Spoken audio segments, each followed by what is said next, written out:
In the heart of a forgotten temple, a single whispered name ignited the most incredible turn of events. An ancient empress, imprisoned for a millennium, awakened in a swirl of shattered stone and cosmic power. That moment, when Eliana Marathiel's emerald eyes blinked open and she effortlessly bested an entire band of mercenaries, remains the story's most thrilling highlight. If you're curious how a simple treasure hunt led to breaking an unbreakable curse, a galaxy-wide chase, and an unexpected bond between a rogue and a legendary conqueror, then you'll want to hear every detail of this adventure from beginning to end. Stay with us through the entire story to find out who survives, who redeems themselves, and how the fate of an empire hinges on courage, loyalty, and second chances. While you're here, remember to subscribe to our channel and follow our content if you want more epic tales like this one. Your support helps us keep sharing stories that spark imagination across the stars. A subdued hiss and the scent of scorched foliage filled the dense, humid jungle as Merrick Stormchaser deactivated his laser cutter. The thick vines that had woven themselves across the ancient stone entrance lay in smoldering coils at his feet. He pulled off his lightweight breather magons, rubbing a trickle of sweat from his temple. This place was nothing short of sweltering, a hidden pocket of extreme humidity on an already steamy planet. What stood before him now was the fabled Temple of 100 Horizons, barely visible under centuries of encroaching vegetation. Chiseled glyphs, battered by millennia of tropical storms and quakes, adorned the arched doorway. Even though the carvings were partially eroded, their craftsmanship was undeniable. Every symbol seemed to whisper of lost empires and the ghosts of star-flung ages. Leaning against a thick column, Merrick took a moment to steady his breath. His stealth suit, tailored for urban infiltration and occasionally for the vacuum of space, was ill-suited to this sweltering environment. At his shoulder hovered Orbis, a compact drone brimming with advanced analytics and navigational software, shaped like a polished metallic orb. Orbis's single optical lens glowed sky blue in the half-light of the overgrown courtyard. The drone emitted a digitized approximation of a sigh. "Well, Orbis," Merrick remarked, eyeing the temple's stone facade, "did we have to pick the most remote planet in this entire sector for a little historical reclamation?" "Your choice was motivated by a 92.3% probability of finding high-value relics," Orbis responded in its metallic timbre. "That percentage, however, included no clause about local weather." Merrick smirked. "Next time, remind me to weigh that risk more carefully. I'll take a mild desert or a polar cap base any day over this. Let's hope it's worth it." They stepped forward, and as they neared the threshold, Merrick noticed half-exposed equipment at the base of the doorway. Data cubes, laser clamps, and battered canisters. He crouched, sliding a glove along one of the crates. Someone's been here recently. Fresh boot prints were visible in the mud, half-dried by the heat. Not that surprising. Word got out about this place in some off-grid auction house rumor. Orbis hovered closer, scanning the tracks with its lens. "According to my records, an outfit calling themselves the Scarlet Vortex has been spotted in this region. They specialize in artifact smuggling, among other criminal endeavors." Merrick felt the tension spike in his chest. The Scarlet Vortex was bad news. A network of mercenaries, relic hunters, and black market traders known for their brutality. He'd crossed their path only once before, and that had nearly cost him his skin. "Because the Merkle isn't challenging enough," and he muttered. "Now we might have to deal with them." Orbis bobbed in midair, its artificial voice tinted with wry amusement. "I detect an increase in your heart rate. Perhaps retreating is wise? I calculate a 75.7% chance of a lethal altercation if we press on." Merrick snorted. "Oh, come on, this is hardly my first dance, Orbis. We're at least finishing our little expedition. The payoff might be more than you can compute." The path ahead led into darkness. Beyond the parted stone doors, ancient corridors beckoned. Merrick squared his shoulders, guided by the logic that deeper in, there could be a priceless artifact called the Tear of Radiance. His client had offered him a hefty sum for retrieving it, enough to put all his debts to bed and keep him floating comfortably for a year, if not more. With a quick nod to the drone, Merrick slipped through the threshold. Shadow embraced him, and the Temple of 100 Horizons welcomed its new intruder, silent except for the faint drip of water and distant hum of unknown technology. The interior of the temple felt like stepping into another universe. The humid air gave way to a cooler, denser atmosphere that carried a faint metallic tang. Merrick's boots clicked on smooth stone worn by thousands of footsteps over countless centuries. As Orbis illuminated the area with a narrow beam of light, the walls revealed intricate murals, star charts swirling with comets, battles among mythic alien creatures, and robed figures holding aloft shimmering crystals. "It's not every day you stumble upon relics from the Farnathian era," Merrick said under his breath, absorbing the grandeur. He scanned the symbols, letting Oribus's translator run. "Got anything, Oribus?" "Stand by," the drone responded, projecting a digital overlay across Merrick's field of vision through his visor implant. Translating partial Farnathic scripts, references to an Empress of the Stars, a conquest of suns, and repeated mentions of some entity known as Eliana Marathiel. Merrick frowned. The name was unfamiliar, but the phrase Empress of the Stars tugged at some half-buried memory from a horde of ancient legends. Eliana Marathiel, he tried pronouncing, the syllables rolling awkwardly off his tongue. Oribus emitted a chirp. "Preliminary references. A warrior queen or goddess figure rumored to have vanished over 1,000 years ago. Mythic or real remains unknown." Continuing analysis. They followed the corridor deeper, passing toppled statues and collapsed ceilings. The temple was massive, each chamber branching off into smaller rooms. Evidence of modern infiltration, drill marks, scorched entry points, made it clear the Scarlet Vortex had been busy. The flicker of artificial lights up ahead confirmed they weren't alone.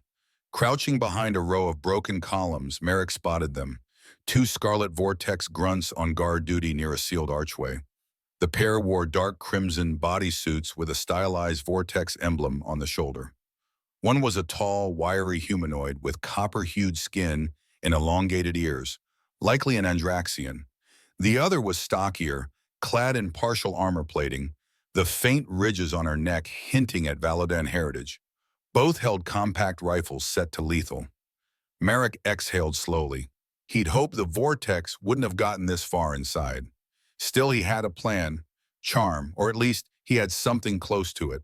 That approach had worked more than once, but these particular criminals had a reputation for preferring violence to conversation. "Oribus, keep behind cover," he whispered. "I might need a distraction, but let me try the peaceful route first." "Shall I prepare to calculate your medical evacuation probabilities?" the drone asked dryly.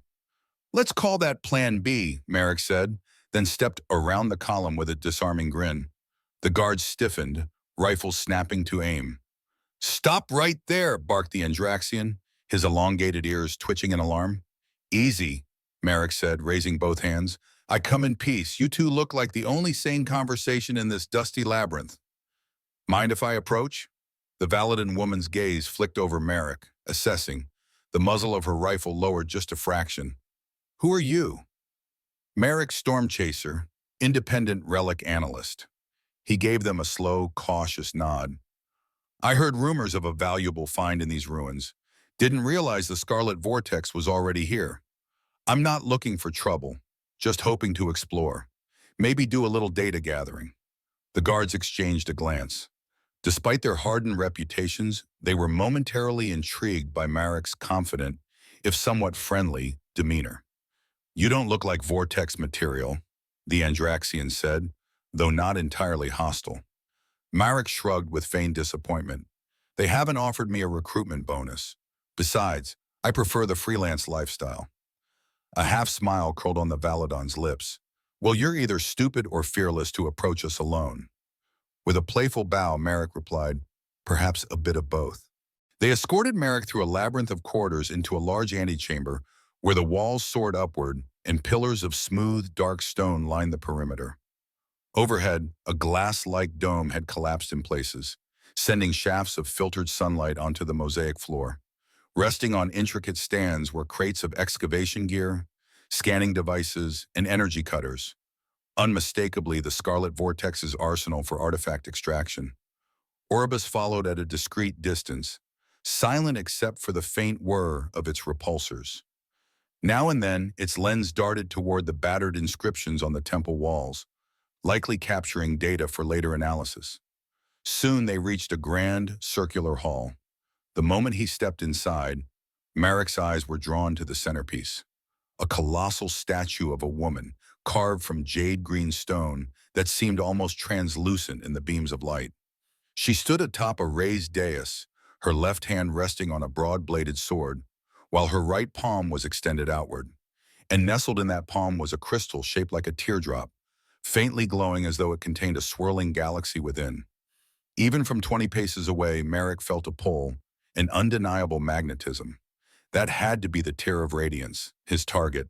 He forced himself to keep calm. No need to tip his hand yet. Near the base of the statue stood a cluster of more heavily armed Vortex mercenaries. Among them was their leader, Corten Blaze, a tall, muscular man with half his face replaced by gleaming cybernetics. Blaze had a reputation for cold efficiency, and the red glow of his artificial eye only emphasized his menacing aura. He spotted Marek and frowned, lines etching his weathered face. "Storm Chaser," he greeted, the name spat out like an accusation. "I'd recognize you anywhere. Didn't think you'd crawl out of the shadows for this gig." "Good to see you too, Blaze," Marek replied, feigning a casual air. "Small galaxy." Blaze's cybernetic eye whirred as it focused. "You want the crystal, don't you? Too late. We've been trying to pry it out of that statue for hours. If you think you can waltz in and take it, you are more arrogant than I remember." Marek circled the dais, carefully running a hand over the jade figure's base. His visor implant highlighted faint lines of script. He could just discern random phrases about an eternal empress in a slumber of stone. The text also mentioned, "Speak her name, awaken the vow, a bond." "Having some trouble extracting it, huh?" Marek said, glancing at the scorch marks near the statue's hand. "Looks like you tried everything. Lasers, disruptors, maybe explosives?" Corton jerked his chin toward blackened patches on the stone. "The damn thing just absorbs energy. I lost 2 men when the last charge ricocheted.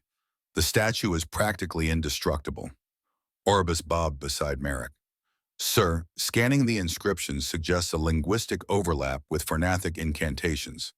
A name is repeatedly mentioned, Eliana Marethiel. There's also a strong caution regarding awakening." Marek's gaze flicked across the script. He took a breath. "Let's see, Eliana Marethiel." He spoke it softly, testing the syllables out loud. A subtle tremor rippled through the air, like the distant rumble of thunder. A crack, barely the width of a hair, formed across the statue's face. For an instant, everyone froze. "What the hell did you do?" Corton growled, hand flying to his sidearm. Marek's heart hammered. Read something." The crack spread like spider-webbing glass, radiating across the jade figure's cheeks and brow. Chunks of stone began to flake away, revealing something beneath that glimmered like living flesh in the eerie greenish hue. A hush fell over the mercenaries, each backing away with rifles raised. Even Corten appeared stunned, his enhanced eye twitching in rapid calibration. Then the statue's eyelids, which had been carved shut, began to break open. Underneath shone vivid emerald irises that pulsed with a strange inner light. The statue, no, the figure, blinked, inhaling a shaky breath. Stone shards toppled off her shoulders, clattering onto the dais. She moved, exhaling as though awakening from a deep slumber, skin an unearthly shade of green that glowed faintly where the carved shell had peeled away. Every mind in the room fixated on the surreal figure, now standing before them. A living woman, seemingly stepping out of her own fossilized exterior. She still held the crystal tear in her open palm, that swirling cosmos suspended in the gem. Her jet-black hair, freed from the stony prison, fell in a short, elegant cut around a face that was both regally beautiful and intimidating. When she finally spoke, her voice resonated with a sonic timbre that prickled the skin. "Gratias, quis me excitavit." The language was unfamiliar, but an undercurrent of raw power made her words vibrate across the temple walls. Oribus hovered anxiously, processing. "She says, 'Who has awakened me?' My Fernathic translator is incomplete. but that's the approximate meaning. Marek swallowed, stepping forward, glancing at Corton and the mercenaries. The heavily armed criminals seemed too bewildered to intervene yet. "I suppose I did," he said, raising a hand in cautious greeting. "Marek Stormchaser." Her gaze landed on him like a physical force, eyes shining with intensity. "Marek Stormchaser," she repeated, her accent giving the name an almost musical quality. "Your voice spoke my name, Eliana Marathiel." Behind her the dais thrummed with hidden energy, as if some ancient system was rebooting. Corten found his voice, forcing authority back into his tone. "Woman, or whatever you are, that crystal in your hand belongs to me. Give it here." Eliana shifted her gaze to Corten, measuring him with an almost dismissive flicker. Without any visible effort, she raised her free hand. Corten's body jerked violently as if an invisible grip lifted him off the ground. His subordinates shouted in alarm, but their frantic aim accomplished nothing. His cybernetic eye flickered in panic. Eliana regarded him coldly. "You threaten me, mortal? In my own temple?" Her voice rolled through the chamber like a cosmic echo. With an almost careless toss of her wrist, she flung Corten aside. He smashed against a column, sliding down unconscious. The other mercenaries stared in horror. One overcame her terror enough to squeeze the trigger, firing an energy bolt. Merrick watched the beam vanish inches from Eliana's chest, as though swallowed by her aura. Another wave of her hand, an unseen force, and the mercenaries' weapons crumpled, as if made of soft metal. Some of them even collapsed, pinned to the floor, gasping against the invisible pressure.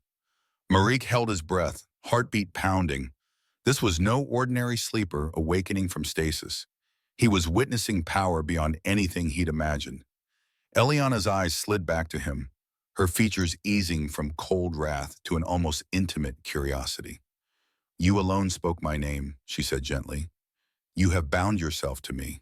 Merrick's pulse hammered in his ears. He could feel a surge of warmth emanating from the awakened woman, as though reality itself was bending in her presence. He cast a quick glance at Oribus, who was collecting data at a furious rate, lens flickering with readouts.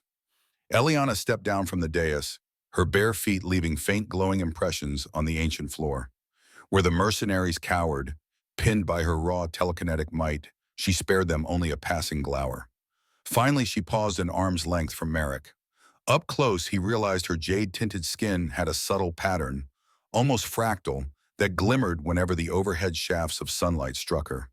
She reached out, brushing her fingertips across his cheek as though verifying his existence. "You freed me from a curse of stone that lasted 1,000 years, she said, her voice slipping seamlessly into a more modern dialect, as if her initial confusion had passed. "By speaking my name, my true name, you have reactivated an ancient bond. We are connected, you and I." Merrick swallowed hard. "A bond?" She nodded, eyes reflecting centuries of longing and sorrow. "My captivity was woven by those I once trusted. They sealed me into that stone prison, ensuring only one with their blood could break it, one who invoked my name in sincerity.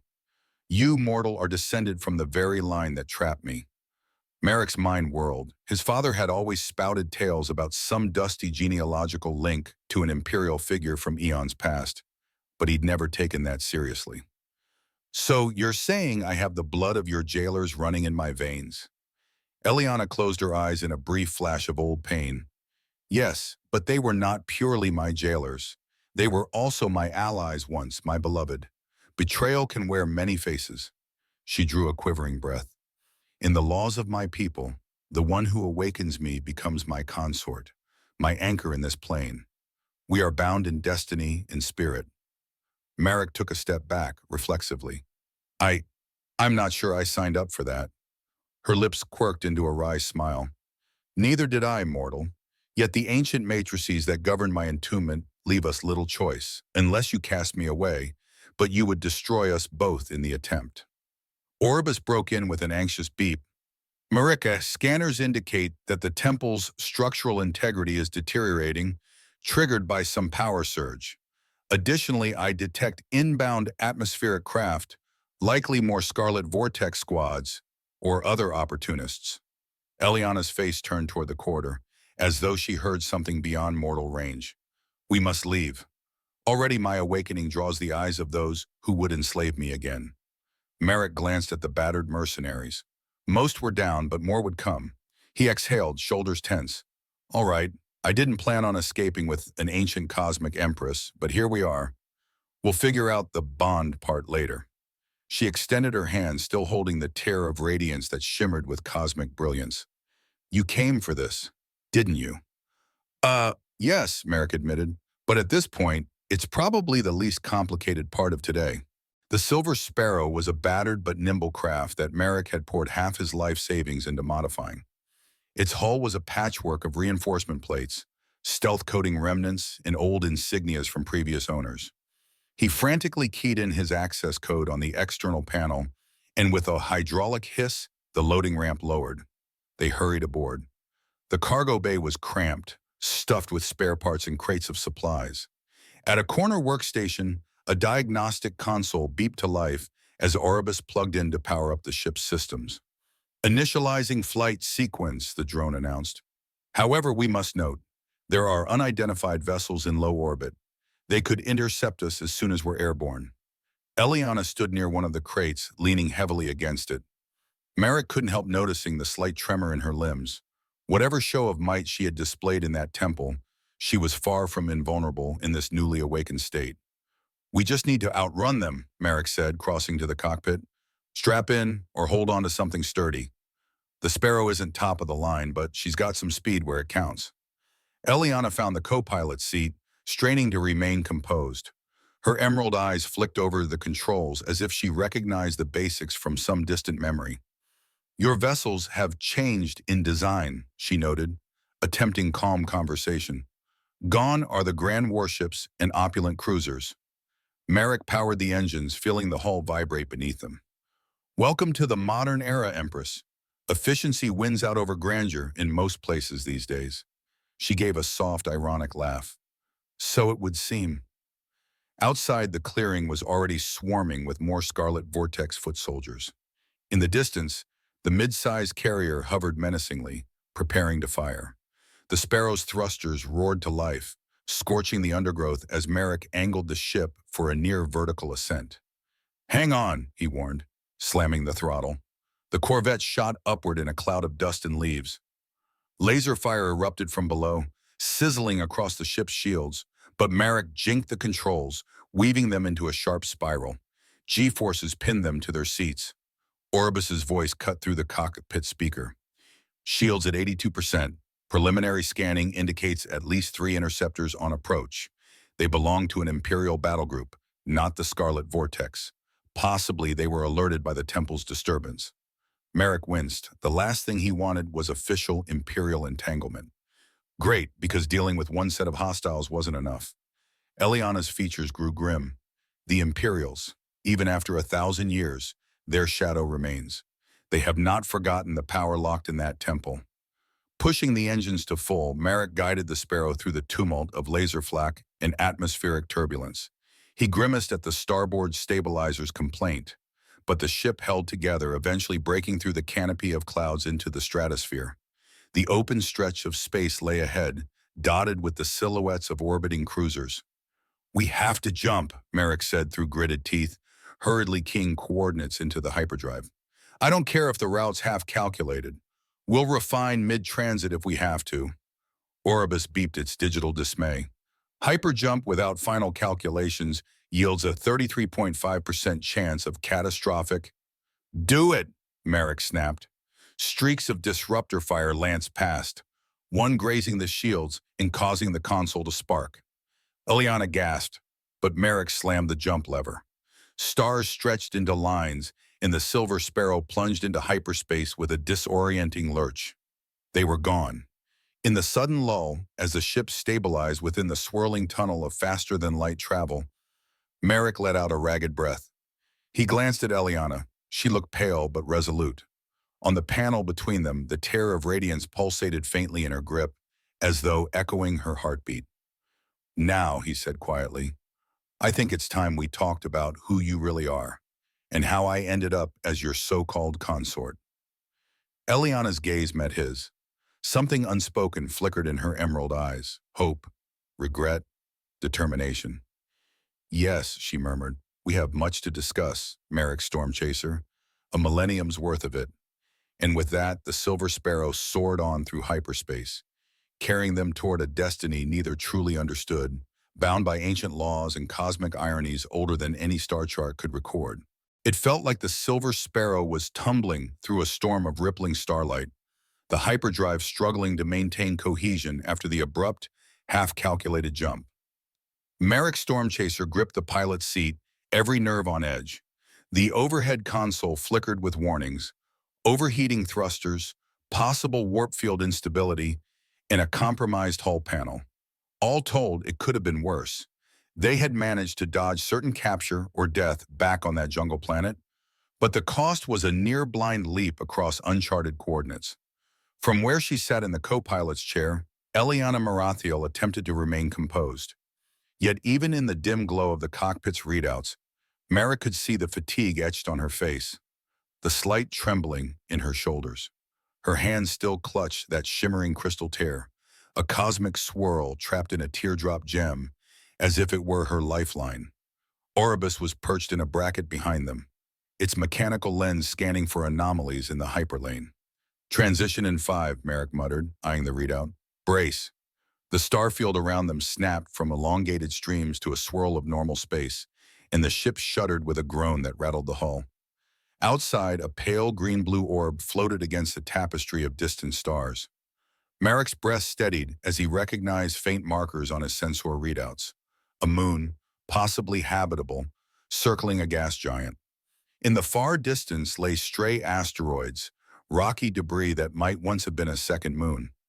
Oribus's lens brightened with interest. Preliminary atmospheric readings confirm minimal toxicity, stable oxygen-nitrogen ratio, temperature gradients suitable for short-term human habitation. Short-term is all we need, Merrick decided, initiating a slow approach. The hyperdrive was too unstable to attempt another jump without immediate repairs. They had no real desire to linger, but it wasn't as if they had many options. Eliana released a small sigh, carefully lifting her gaze from the monitors. This place, she said softly, I feel a familiarity. Merrick gave her a curious glance. Familiarity, how? She narrowed her eyes as though peering through the viewport in time itself. When my empire was at its height, centuries before my entombment, we established sanctuaries on multiple frontier worlds. They served as spiritual or defensive outposts. Something in the energy signatures of that moon echoes those old sites. Merrick couldn't hide his skepticism. It's been 1,000 years. Surviving structures from that era are a long shot, especially in an uncharted system. Eliana nodded. And yet, if there is a trace, I can sense it. This place might hold answers for me, or at least a refuge from prying eyes. Oribus flashed a cautionary light. We should be mindful, Captain. If the Imperials or the Scarlet Vortex locked onto our partial trajectory, they may soon track us here. Repair time is critical. Merrick could all but hear the worn bearings of the Silver Sparrow complaining as he directed the ship into a cautious descent. We'll set down, patch what we can, and lie low. He took in Eliana's still unsteady posture. We'll also see about recharging your strength. Don't think I didn't notice you nearly collapsed after you teleported us. She gave a half smile, though exhaustion lined her face. Yes, my powers are far from restored to their peak, but I promise I won't collapse on you.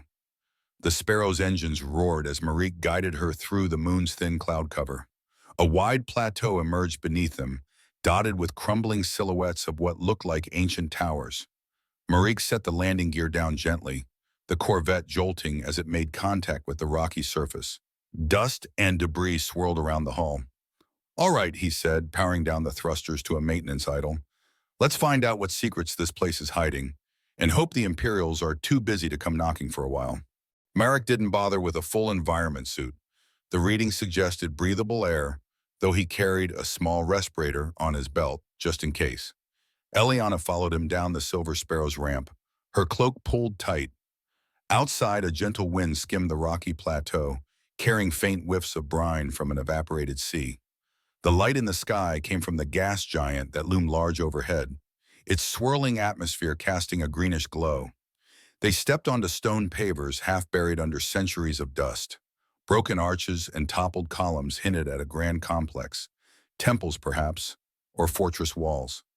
Oribus drifted above, scanning each structure with a low hum, detecting traces of Farnathic architecture. This site does appear consistent with the style found on the original planet where we discovered you, Eliana. Her eyes swept across the ruins. This was once a watch post for the starbound Custodia, my personal guard. They maintained vantage points on remote worlds, monitoring star roads for threats to my domain. She paused, then added with a hint of bitterness, "Of course, the real threat came from within my inner circle." Merrick looked at her, recalling her earlier words about betrayal. He could sense the hurt that still lingered behind her regal bearing, like an old wound that refused to heal fully. "We can investigate more in a bit," he suggested gently. "For now, I need to patch up the ship, maybe scavenge some of that old tech for parts." Oribus chimed in, "I'll set up perimeter alarms. If the Imperials or Vortex arrive, we'll have early warning." Leaving the drone to its tasks, the pair ventured deeper into the crumbled complex.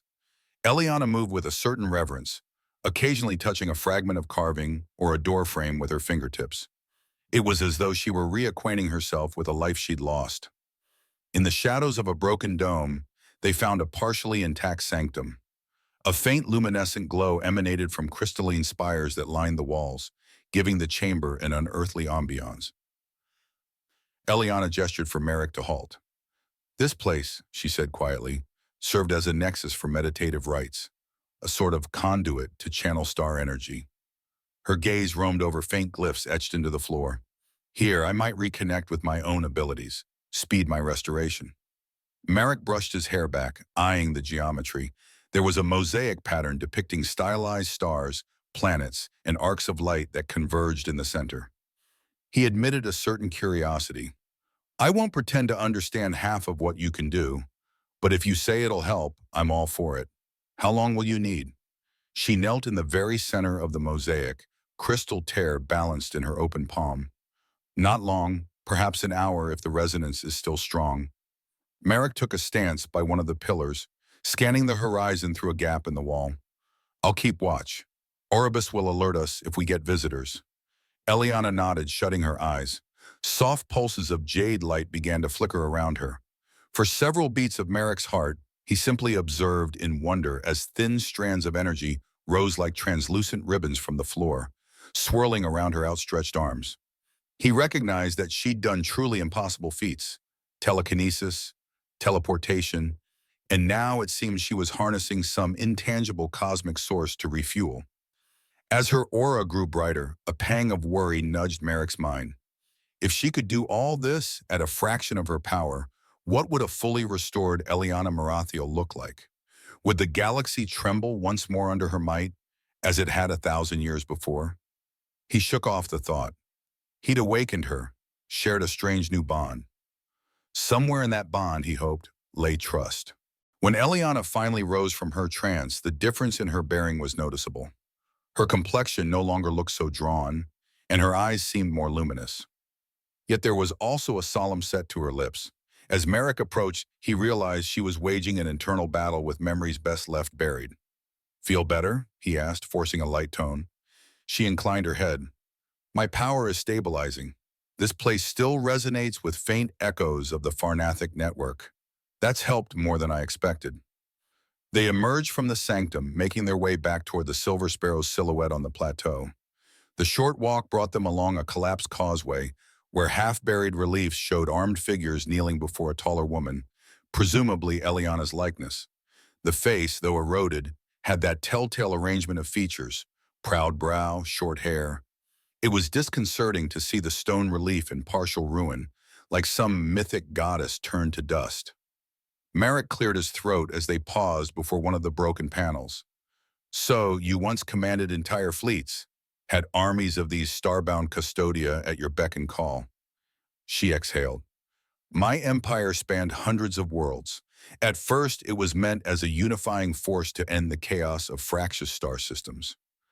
But success fueled ambition, and ambition can warp the noblest goals." She brushed her hand against the stone, eyes clouded by memory. In the final years, I demanded absolute loyalty, crushing dissent to preserve stability. That was when I truly lost my way. My lover, my greatest general, couldn't stand by any longer, so he sealed me in stone to save the galaxy from my excesses. Merrick listened carefully. This story was so different from the imperial histories he knew, which spoke of a jade tyrant subdued by a legendary admiral. Hearing Eliana describe it in her own voice added layers of tragedy he hadn't considered. If you regret what you did, you have a chance now, right? A chance to do better. Her expression softened. I do want that. Believe me. She studied him, gaze intense. You inherited his blood. You awakened me not for conquest, but out of curiosity, maybe even respect for what is lost. That's what I sense in you. That's why the magic recognized you. Merrick shrugged, a hint of sheepishness in his grin. I was mostly after the terror of radiance at first. Didn't plan on stepping into an imperial-level drama. A near smile curved her lips. And yet here we are. They returned to the ship, finding Orbis fussing with the external diagnostic port. Scattered around were new sensor modules the drone had installed to create a perimeter net. So far, no sign of approaching craft, Orbis reported. But we should assume that both the Scarlet Vortex and Imperial agents are searching star lanes for our residual jump signature. Merrick popped open a side panel on the Sparrow, exposing the battered hyperdrive couplings. He retrieved a toolkit from a crate. We need to fix up the ship fast if we plan to get out of here undetected. That means I'll be elbow deep in engine parts for a while. Eliana set a hand on his shoulder, the warmth in her eyes contrasting with her regal composure. I'll help however I can. If there are any Phrenatic relics around that could serve as spare components, maybe I can guide you to them. Merrick nodded. Deal. Let's hope the local ghosts don't mind our scavenging. They worked side by side under the waning light of the gas giant. Eliana used her heightened perception to identify segments of collapsed technology that might be repurposed.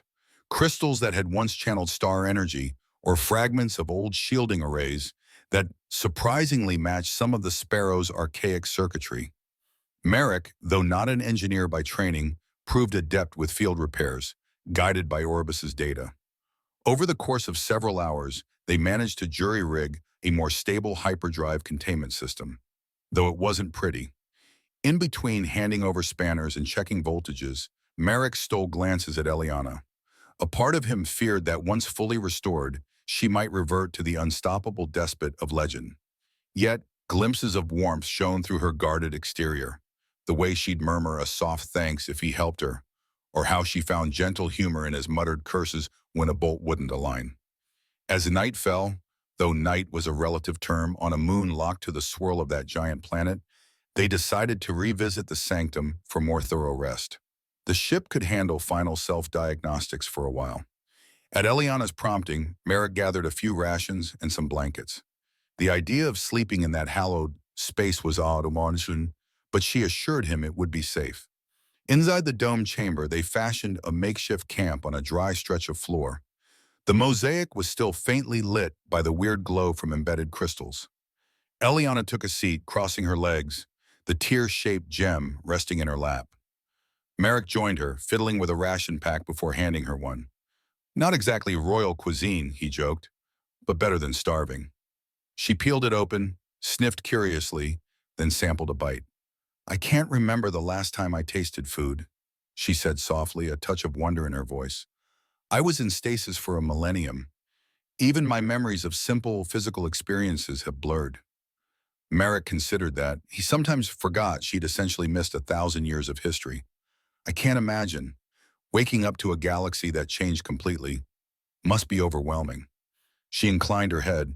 I sense an entire era lost. The Imperium still exists, but it has morphed into something else. My name is forgotten, or else remembered as a monster's legend. That part might be justified, she added wryly. Silence settled for a moment, punctuated by the hum of distant wind outside. Then Eliana spoke again, voice quieter. You asked before about this bond. You invoked my true name and awakened me. In Phrenatic traditions, that invocation is akin to a vow. I'm bound to you not as a slave, but as a companion, a protector. We are joined in spirit. Merrick felt his pulse quicken. Does that let you read my thoughts, or anything like that? She gave a small laugh that echoed in the chamber. No, not exactly, but I can sense your presence, feel where you are. If you were in danger, I'd know. And I suspect you feel a faint echo too. That's why you keep glancing my way, wondering if I'll switch from friend to foe. He cleared his throat, half smiling. Yeah, well, you can't blame me for being on edge. She reached over and tentatively squeezed his hand. No, I appreciate your caution, but trust me, I don't want to be what I once was. That night, if it could be called that, in this twilight-laced ruin, they slept fitfully. Eliana seemed to fall into a deep yet uneasy slumber, whispering fragments in an old tongue that Merrick only partly understood. Words about betrayal, about hope, about suns swallowing entire worlds. She would jerk awake, blinking disorientation from her eyes, and he'd coax her back to calmer thoughts. He couldn't help feeling protective, though he was likely powerless against her full might. When morning's first glimmers arrived, actually just a lighter hue creeping across the sky, Merrick rose to check on the Silver Sparrow. Oribus had done its job monitoring the surroundings, and fortunately, there was no sign of intruders. The starship beeped and whirred as it finished the final cycles of repair. Eliana joined him at the open cargo hatch, one hand resting on the hull. She took in a measured breath, as if savoring the crisp, moonlit air. We should depart soon, if your hyperdrive is stable. You mentioned you have connections in certain less scrupulous sectors? Merrick nodded. There's Helios Crown Station. It's not under direct Imperial rule, kinda runs itself. I've got an old ally there who can feed us info, maybe confirm if the Empire's launched a galaxy-wide manhunt for you. Might also find a place to lay low. Eliana's features tensed a fraction. If rumors of my re-emergence are spreading, I must know how the Imperium is reacting. There are powers in the Empire's highest echelons that likely predate your modern chain of command. They might remember me all too well. He raised an eyebrow. You mean immortals like yourself? She lowered her gaze.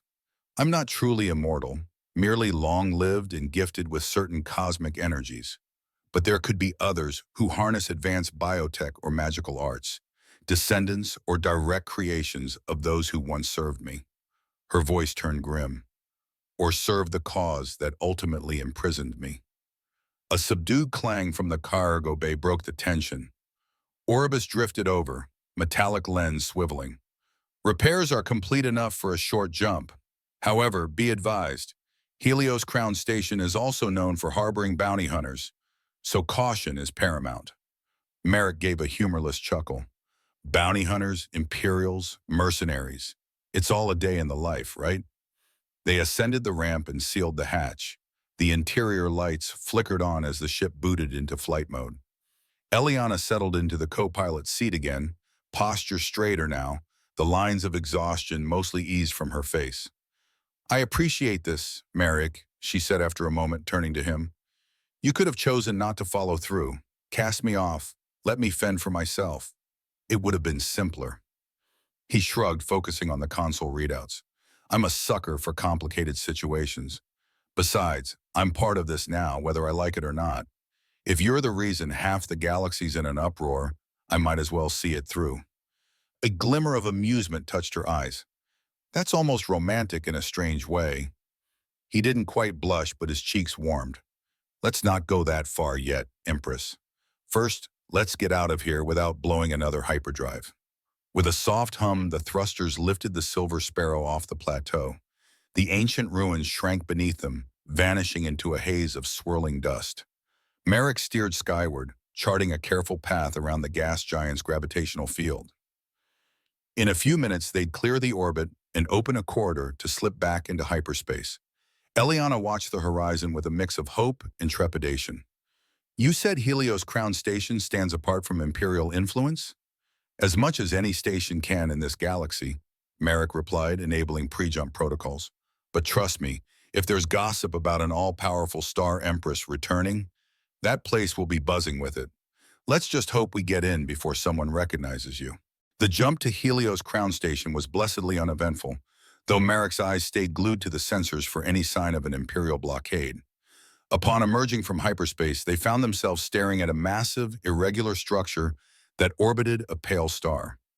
From a distance, the station resembled an enormous metallic ring grown out of hundreds of interconnected modules, like a makeshift coral reef of technology. They approached one of the wide docking arms, lights flickering in coded patterns.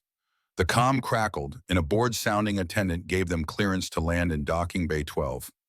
Merrick guided the Silver Sparrow carefully through the station's external gates, past reinforced airlocks, into a dimly lit hangar that smelled of old fuel and overheated metal. Once on the landing pad, Marique powered down the engines. "All right," he said, turning to Eliana. "This place can be intense. A melting pot of smugglers, rogue scientists, ex-Imperial officers, bounty hunters, you name it. Keep your hood up. Try not to show your face too much. We'll meet my contact, Kaisa, and see what she knows." Eliana surveyed the flickering overhead lights through the cockpit window. "In my time, we had marketplaces that drew every type of wanderer in the galaxy. I'm familiar with chaos." She pulled the hood over her short black hair, shadowing her green skin. Merrick strapped on a sidearm, more for show than aggression. "Oribus, stay with the ship. Lock it down. If we're not back in 6 hours, I'll initiate remote tracking and come to your aid," Oribus replied in its measured tone. "But may I remind you, this station harbors no shortage of cutthroats. Please avoid picking fights you cannot win." Merrick just sighed. "Noted, but usually the fights pick me."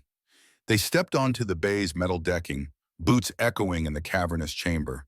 A handful of dock workers gave them disinterested glances, busy securing cargo for various shady vessels. An acrid smell of burnt ozone and stale coolant permeated the place. Familiar scents for anyone used to these underbelly ports. The route to Kisa's quarters took them past rows of shops, bars, and haphazardly strung neon signs. A throng of species bustled about, speaking dozens of languages.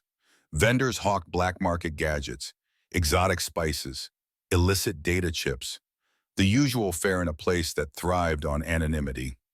Eliana eyed a pair of tall reptilian beings purchasing crates of weapon components. "It's a lot to take in," she murmured, "but also impressive in its own way. So many species, living, trading together." "That's the one upside of Helios Crown," Merrick admitted. "Empire or no empire, folks here found a way to keep going." They arrived at a dark corridor where an unmarked door was guarded by a single red light. Merrick pressed his palm to a recessed scanner and waited. A synthesized female voice crackled from a hidden speaker. "State your business." "Storm Chaser," he replied. "Here to see Kisa." A brief pause, then the door slid open. The chamber inside was dimly illuminated by a cluster of floating holographic screens. Data feeds blinked in dizzying array, a symphony of coded transmissions from across the galaxy. At the center of it all stood Kaisa Crane, tall and lean, with metallic implants in place of her left eye and part of her temple. Her black hair, threaded with silver, was tied back in a high ponytail. She wore a simple utility vest that suggested she wasn't one for ornamentation. "Well, well, Merrick," Kisa said in a smooth contralto. "Rumors said you got blasted to space dust months ago, but here you are, breathing and hauling trouble behind you." She glanced at Eliana's cloaked figure, curiosity brightening her one organic eye. Merrick gave a lopsided grin. "I missed you too, Kessa. Got a minute to talk about Imperials, ancient curses, and maybe a galaxy-changing conspiracy?" Kisa's den was both a data hub and a personal fortress. Gunmetal walls bristled with hidden weapon compartments, and the windows were merely digital illusions, dark screens that could broadcast half the sector's signals at a moment's notice. Overhead, a faint hum resonated from the anti-surveillance hardware she'd rigged to keep eavesdroppers at bay. She gestured for them to sit on a battered couch, then folded her arms and studied Merrick. "You never do anything halfway, do you?" Merrick shot a quick glance at Eliana, who took a seat with hood still drawn. "Let's just say I stumbled into something bigger than I planned," he replied. "We need to know what the Empire is saying about an incident on, Pharisha 3. The Temple Planet, remember? Some big ancient structure. Ever hear of a Jade Empress named Eliana Marathiel?" Kisa lifted a brow, then tapped a wristband to pull up a projection.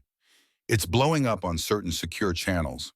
Officially, the Empire claims a terrorist faction unleashed a dangerous archaic force. Unofficially, rumors point to a powerful entity, maybe a living weapon. There's mention of a standing bounty, 20 million credits for the entity's capture or proof of termination. From under her hood, Eliana let out a small scoff. Only 20 million? I would have expected more. Kisa blinked, looking at her more carefully. Sounds like you're either extremely confident or you know something I don't. Merrick rubbed his jaw. Kisa, meet Eliana. The rumors are real. At that, Kisa's eyes widened a fraction. She whistled softly. Oh, stars, you always find the best trouble, Storm Chaser. She consulted the feed again. I see references to an imperial figure called the Patron or the Architect. The data is murky, but it suggests whoever that is, they're pulling strings behind the scenes. This person's rumored to be centuries old, sustaining a near-immortal lifespan with advanced cloning or something similar. They're mobilizing serious resources to track the Jade Empress. Eliana's posture straightened, and for a moment the aura of an ancient monarch flared around her. If it's who I suspect, they've preserved the core of my old regime, twisting it into the Imperium. They would not want me free to contest their claim, or to reveal the truth about how I was imprisoned. Kisa whirled on Merrick. And you just waltzed in here, painted that target on my doorstep? He raised both hands defensively. You're the best at burying data, Key. If I have to trust anyone to help me figure this out, it's you. She exhaled, pacing. Yeah, I can bury data or spin it, but if the Empire's top echelon is involved, they might burn this entire station just to get what they want. I'll help, but we've got to be careful. What's your plan? Marek exchanged a look with Eliana, who spoke first. We can't remain in hiding forever. If this architect truly is behind the modern Imperium, I must confront him, either to expose their lies or ensure they no longer wield absolute power in my name. Kessa eyed her appraisingly. That's quite a statement. You plan to topple the Imperium? Eliana's smile was grim. Once I dreamed of ruling the galaxy. Now I simply want to free it from the ghosts of my past. If that means tearing down an empire, so be it. A slight hush fell as Kessa took in the magnitude of Eliana's words. Then a shrill alarm buzzed from one of the holographic panels. Kessa rushed to silence it, cursing under her breath. Imperial strike teams. They're breaching the station perimeter, scanning for inbound ships. Looks like they got your jump trace after all. Merrick's pulse spiked. They'll lock down every bay. We're trapped in here unless we can slip out in some clandestine route. Kisa smacked a control, bringing up a schematic of hidden maintenance tunnels. There's a subdock for private craft. You can use my personal shuttle. Code's Key 6 Alpha. It's shielded from standard scans. Eliana rose, the swirl of her cloak revealing a flash of emerald skin. Kisa, thank you. I know you're taking a great risk. Kisa gave a harsh laugh. I'd rather be alive to resent you for it. So move. I'll wipe the logs here, but they'll see my involvement eventually. Good luck. With that, the door to her den hissed open, and all three of them could hear the distant shouting of Imperial troopers. Marek offered Kessa a grateful look, then motioned for Eliana. We'd better run before they shut every corridor. They stepped out into the flickering hallway, hearts hammering. The next stage of their wild cosmic quest was about to begin, fleeing an Imperial incursion on a station full of criminals and opportunists, aiming to find a shuttle that might grant them a slim chance to confront the very heart of the Imperium's ancient secrets.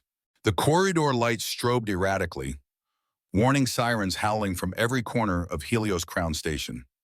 Marek Stormchaser and Eliana Marathio bolted through the passage, ducking around crates of contraband and startled travelers, who scattered at the sound of Imperial troopers marching just behind them. Tension rippled through the station's metal corridors as bursts of blaster fire echoed near and far. While the station's usual chaos involved petty disputes and under-the-table trades, the presence of fully armored Imperials had turned everything lethal. A short way down, the corridor branched in two directions, each veiled in flickering gloom. Merrick cursed under his breath. Kisa's map had shown a route to an isolated subdock, but the station's battered signage was hardly reliable. Eliana's cloak flapped behind her as she skidded to a stop. She extended a hand, pressing her palm to the wall as if scanning for an echo of the station's layout. A faint jade glow danced across her fingertips. "Go left," she announced, voice tight with urgency. "I can sense stronger energy signatures that way, consistent with a shielded hangar. Kies's craft must be docked there." Marek nodded. "All right, but we'll have to move fast." Even as he said it, a volley of energy bolts streaked across the corridor behind them, sizzling against the metal walls. Imperial troopers had caught sight of their silhouettes. Hand in hand, they sprinted around the corner.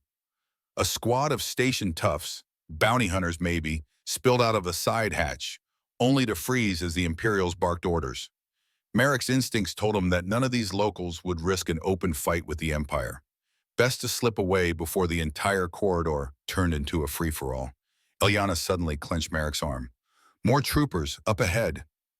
She could sense them even through walls now, like a living sonar. "They're moving to cut us off."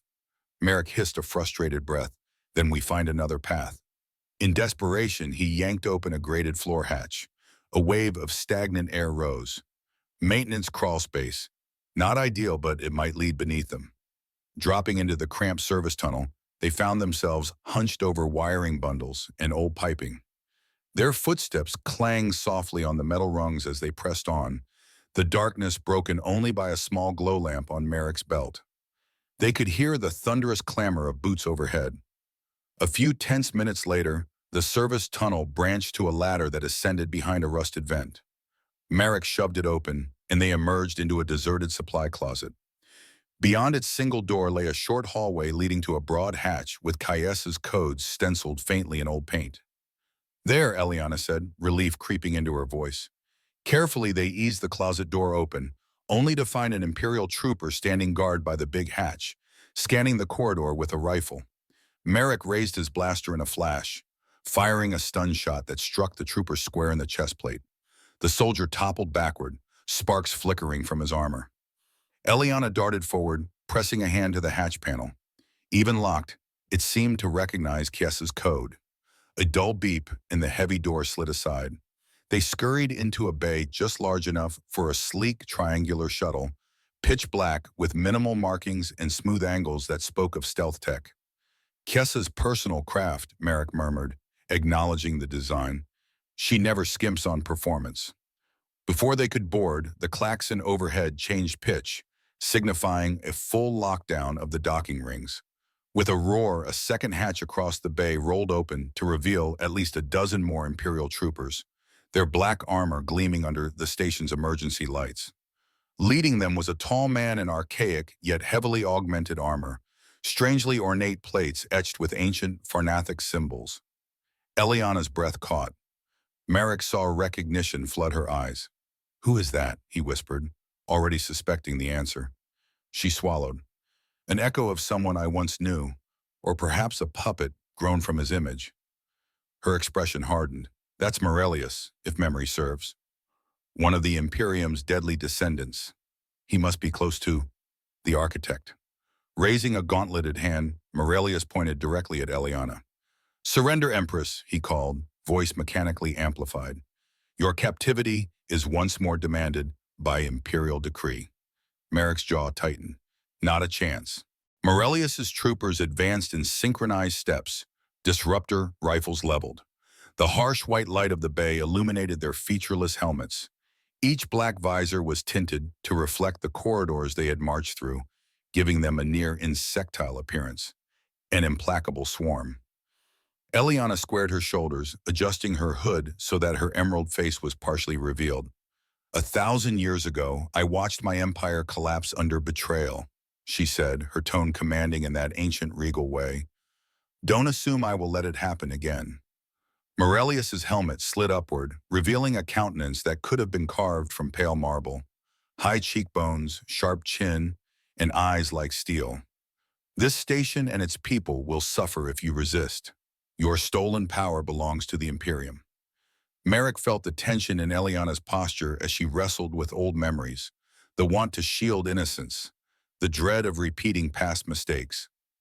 Yet he sensed her resolve. "You'll not hold me," she declared with a surprising calm, "and certainly not with threats." Morelius's lips curled in disdain. "We were created to accomplish what ordinary troops could not. The recapture or destruction of Farnathic relics, including you. He motioned to his squad. Aim! The line of disruptor barrels swung to target them. Merrick's breath tightened. The shuttle behind them was their only exit, but to reach it, they had to get past these troopers. He steadied his own blaster, adrenaline buzzing in his veins. Eliana's eyes glowed with a faint green luminescence. She lifted both hands, palms out.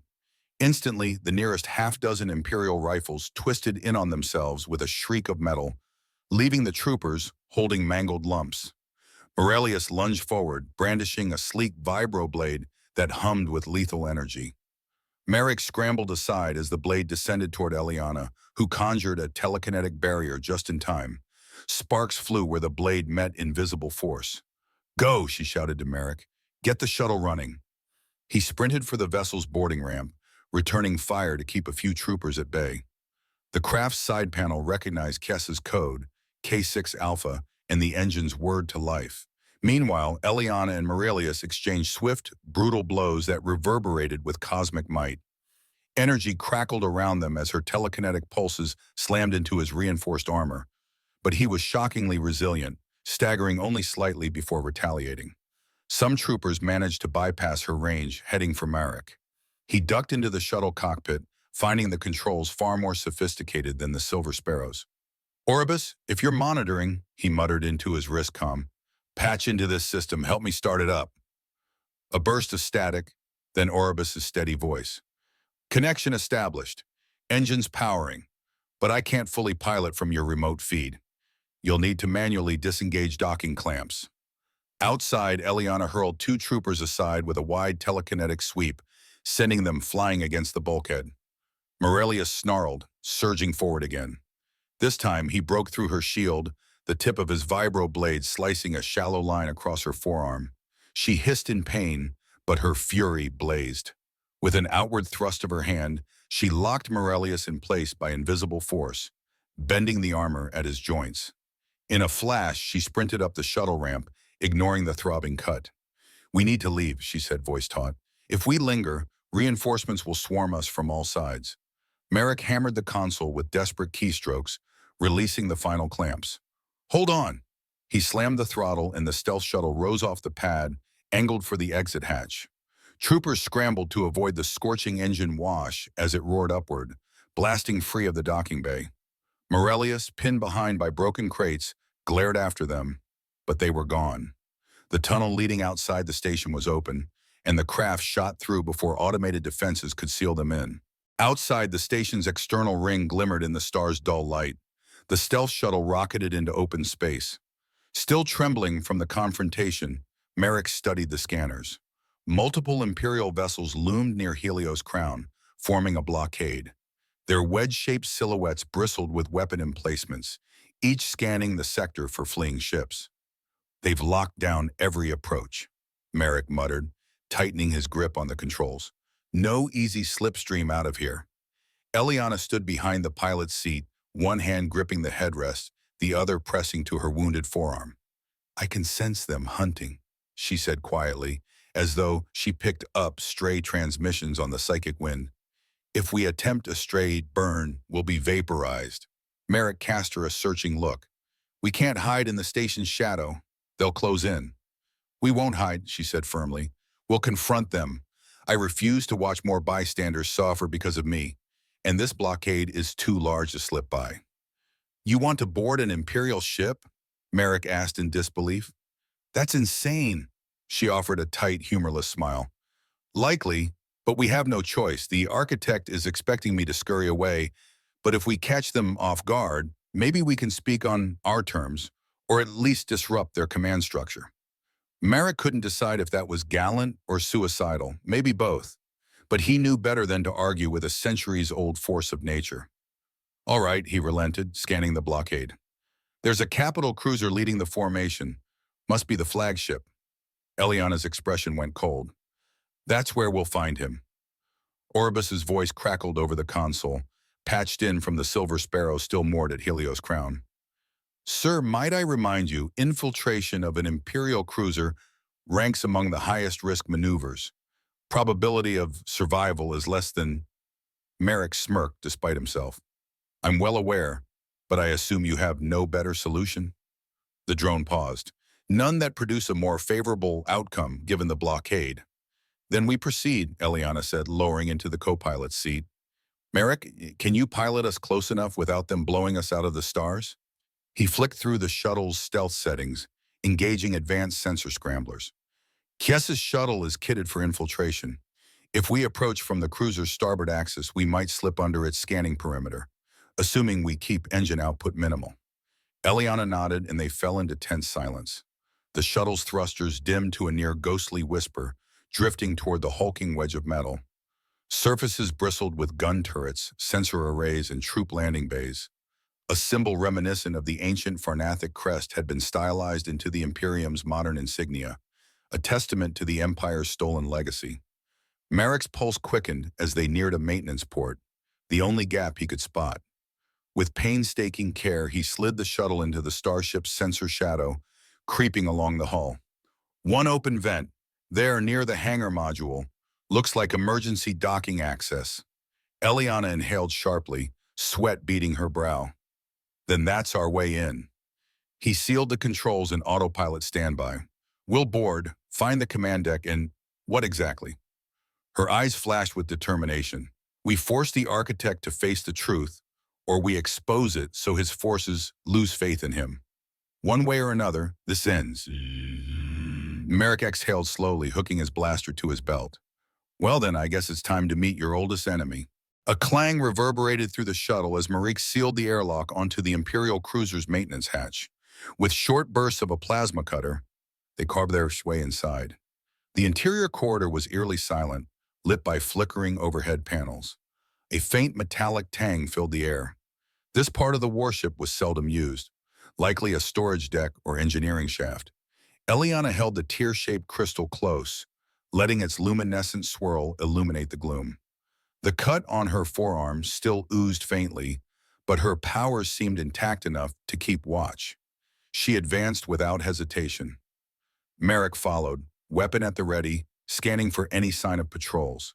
Soon they emerged into a broader hallway lined with sealed bulkheads. Through the internal comm channels, they could hear orders barked, something about a station infiltration, a high-value target at large.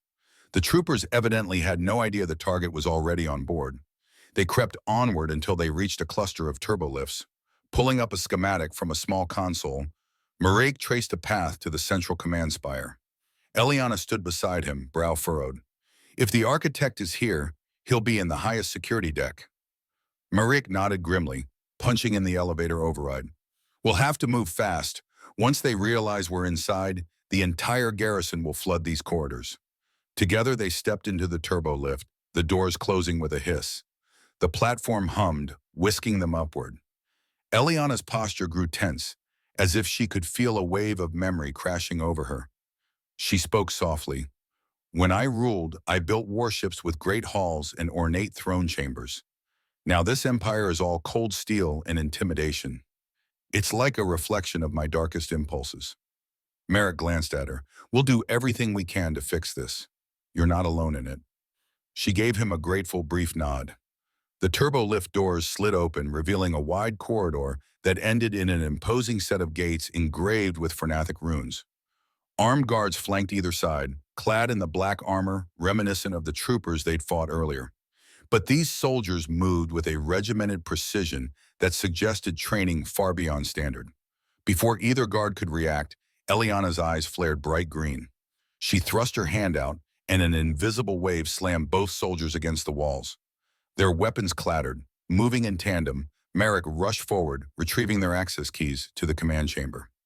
The gates rumbled apart, revealing a vaulted circular chamber lit by overhead panels that cast a stark brilliance. Rows of consoles and holographic displays lined the perimeter. At the center, on a slightly elevated dais, stood a lone figure draped in an austere cloak that seemed made of layered black and silver fabric. His back was turned, but Merrick sensed an oppressive aura radiating from him. Eliana's breath caught. "Architect," she said, voice almost trembling. He turned slowly and Merrick's stomach twisted. The man's face bore a striking resemblance to Eliana's long-dead consort from the reliefs in the Farnathic ruins. yet older, as if hardened by centuries of scheming. Thin lines of augmentation traced his temples. His eyes glowed with that same steel-like intensity Morelius had shown, but even more ancient, more calculating. "So," said the architect, his tone cold and measured, "after 1,000 years you stand before me once again, Eliana Marathiel." Her fist clenched, and the tear crystal flickered in her hand. "All this time, you've subverted my empire, twisting it under your rule. Why?" A slow smile curved his lips. "Because order must be maintained. You, in your hubris, nearly destroyed everything. I merely repurposed your legacy. Now the Imperium stands eternal, ready to crush any threat." Merrick stepped forward, anger flaring. "So you engineered a millennium of tyranny, and you call that order?" The architect's gaze shifted to him. "And this must be your new consort, the mortal who awakened you. He has the blood of Cassian lines in his veins, yet he squanders it on petty relic hunting." A curl of contempt tugged his mouth. "Pathetic." Eliana's power rippled in the air, gusting through the chamber as if stirred by an angry storm. Consoles flickered, sparks raining from overhead lights. "The Cassian line was never meant for domination," she said, voice echoing. "They wanted me redeemed, not shackled to your monstrous regime." The architect spread his hands calmly. "Consider this moment your final choice, Empress. Rejoin the Imperium. Submit your power for its continued reign, or be annihilated along with your misguided paramour." Eliana's emerald aura flared, swirling with the intensity of a solar storm. The command chamber's consoles shorted out one by one, holographic interfaces glitching and blinking. She took a step toward the dais, her voice trembling with both anger and sorrow. "I lost everything 1,000 years ago. I was betrayed by the man I trusted most, and he sacrificed our bond to save the galaxy.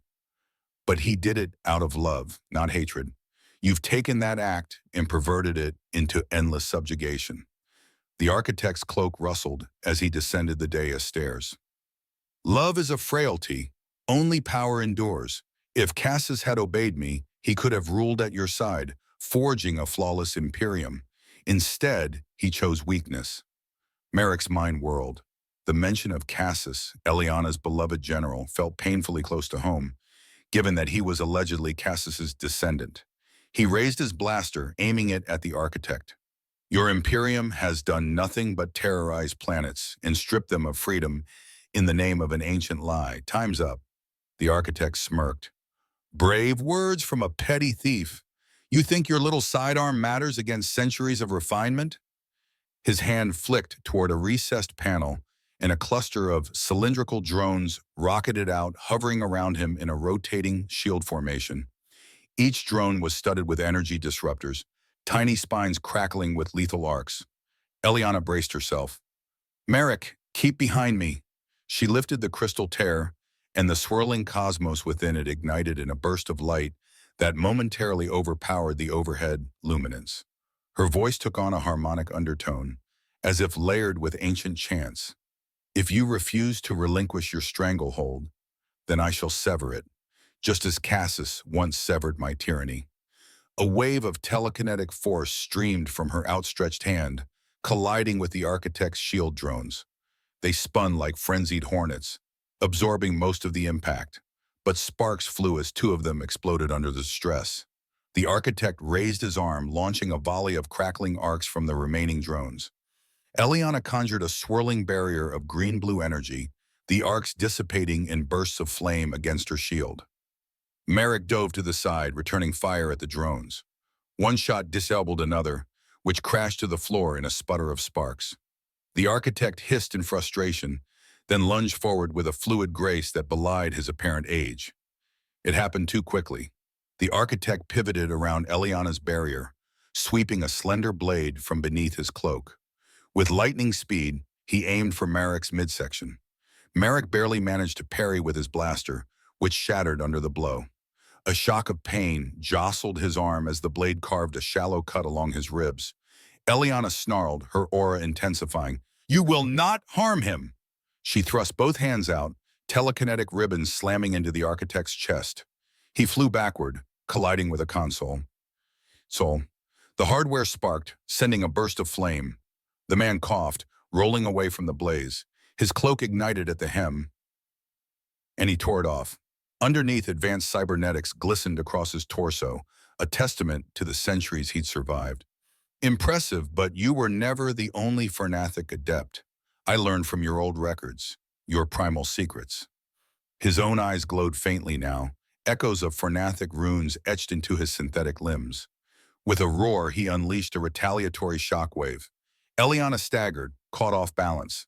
The ground itself trembled, cracking the command chamber floor. Merrick tumbled sideways, clutching his injured side, while Eliana gritted her teeth, wrestling for dominance in that swirling tide of cosmic energies. For an agonizing moment, it seemed neither would gain ground, each straining to overpower the other in a maelstrom of telekinetic forces. The walls rattled, and the overhead lights shattered in a rain of sparks. Consoles across the perimeter exploded one after another, the entire starship groaning as structural stress increased. Crawling to a half-broken terminal, Merrick's mind raced. This battle could tear the cruiser apart from the inside, but maybe that was the key. With trembling fingers, he forced the console to life. The screen flickered, showing partial access to the warship's communication systems. He recalled what Chiesa had discovered. The truth, hidden in Cassis's personal logs, stored in some archive. If he could broadcast that truth to every Imperial channel, it might break the Architect's hold. Come on, Merrick growled under his breath, hacking through the cruiser's security layers. Beyond him, he heard Eliana cry out, a pained sound as the Architect's power battered her. Another wave of raw energy slammed the chamber, cracking open a bulkhead. Emergency klaxons blared, and freezing air from the corridor rushed in. Merrick managed to breach the comm protocols. He tapped into Chiesa's clandestine data feed, searching for the mongs that recounted Cassis's final testament, the same files that had guided him earlier. With a quick keystroke, he set them to broadcast on all Imperial frequencies. An image materialized on the few intact holoscreens, a recording of Cassis, face lined with sorrow, explaining that he had sealed away Eliana not out of hatred, but love. He spoke of wanting a future free from tyranny, of seeing that even an empress of unrelenting power needed redemption, not a throne. As the logs played in an endless loop, the sound carried through the battered chamber speakers and across the starship's communications net. Eliana, in the midst of a telekinetic deadlock with the Architect, heard Cassis's voice echo through the room. Her eyes widened with tears of memory. For the first time, the Architect faltered. The words sliced through his unwavering certainty, exposing the foundation of lies upon which he had built his rule. No, the Architect muttered, voice quavering. That damned fool. He loved her enough to stop her. Cassis's recorded words resounded. And if the day comes that she awakens, let her know I never stopped believing she could choose a path of mercy. Eliana let out a ragged sob, renewed strength flooding her. She seized the opening in the Architect's defenses, pushing her power forward. He tried to counter, but his concentration was marred by the truth on every screen, that the Imperium's founding was built on Cassis's refusal to condone unchecked cruelty. With one final surge, Eliana overwhelmed the Architect's telekinetic shield. The swirling jade energies coiled around his synthetic limbs, wrenching them at unnatural angles. Sparks flew, and he roared in agony. The floor beneath him buckled, and he collapsed to his knees, pinned by an onslaught of cosmic force. Breathing hard, Eliana approached, still trembling from the expenditure.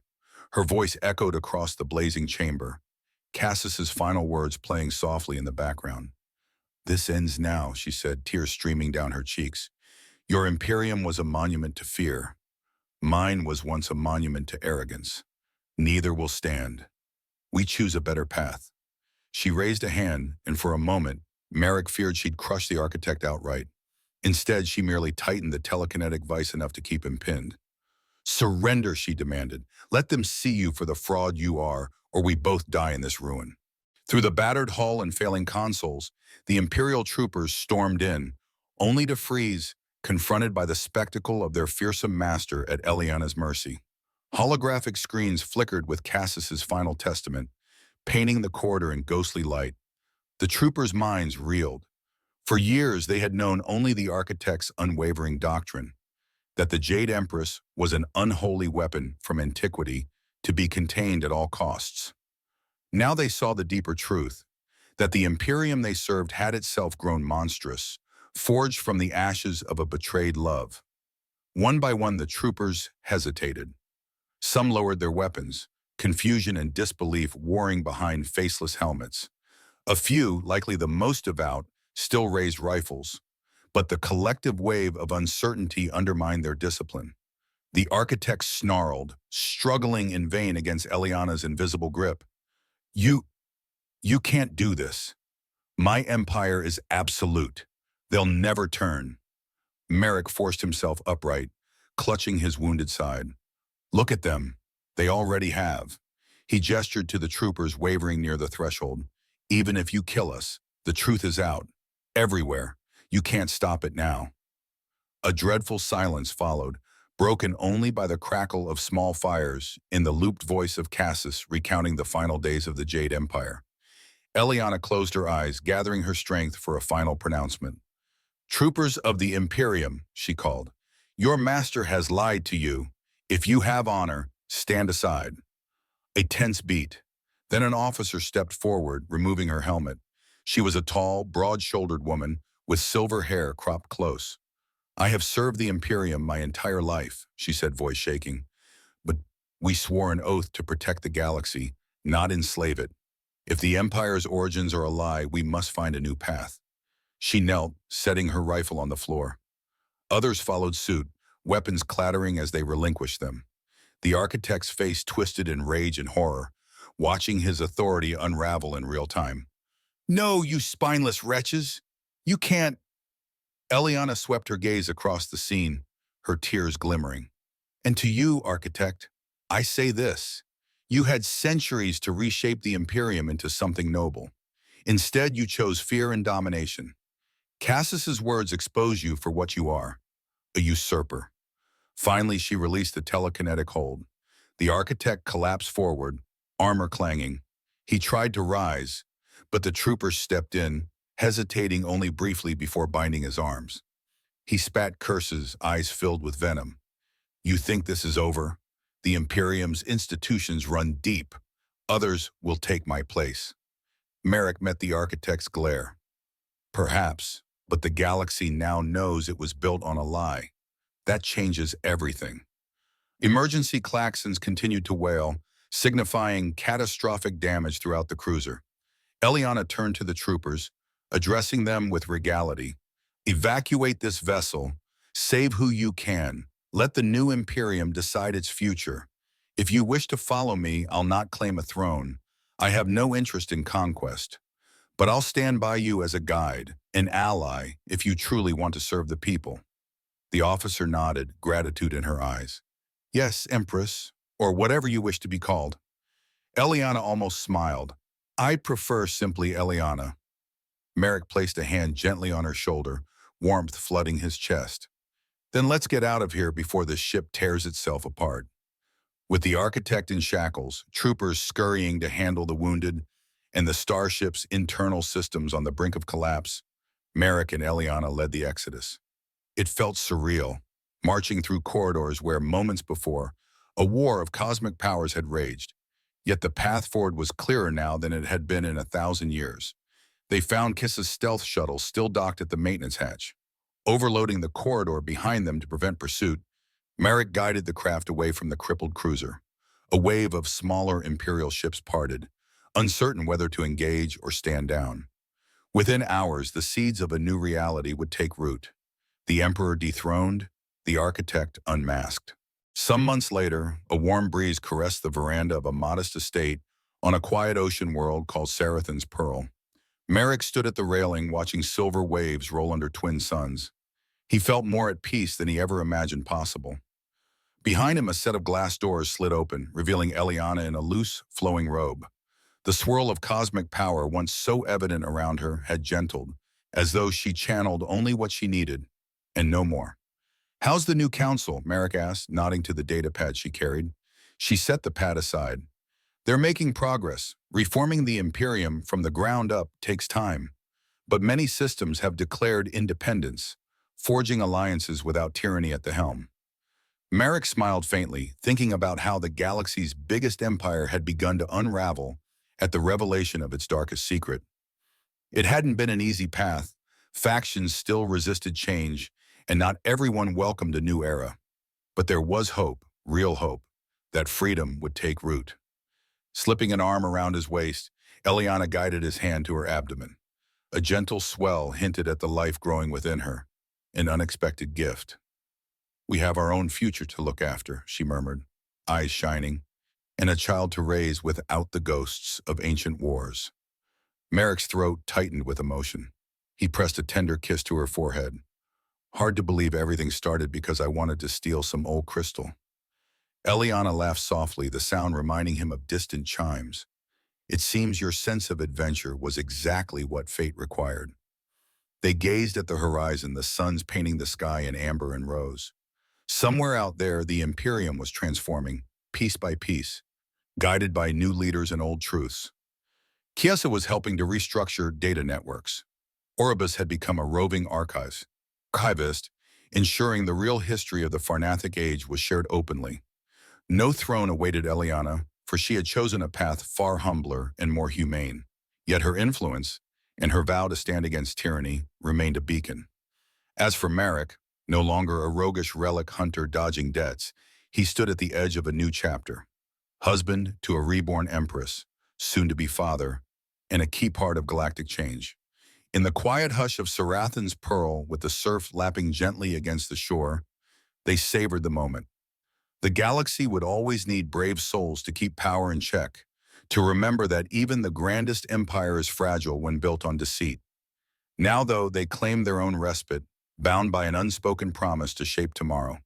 And so they remained, hand in hand, overlooking a peaceful sea, two hearts that had once been separated by millennia of betrayal, now united to embrace the future they had forged together. From a personal perspective, this entire journey feels like a testament to the power of hope and unlikely friendships. Who would have guessed a daring relic hunter and a once feared empress could unite to reshape an entire empire?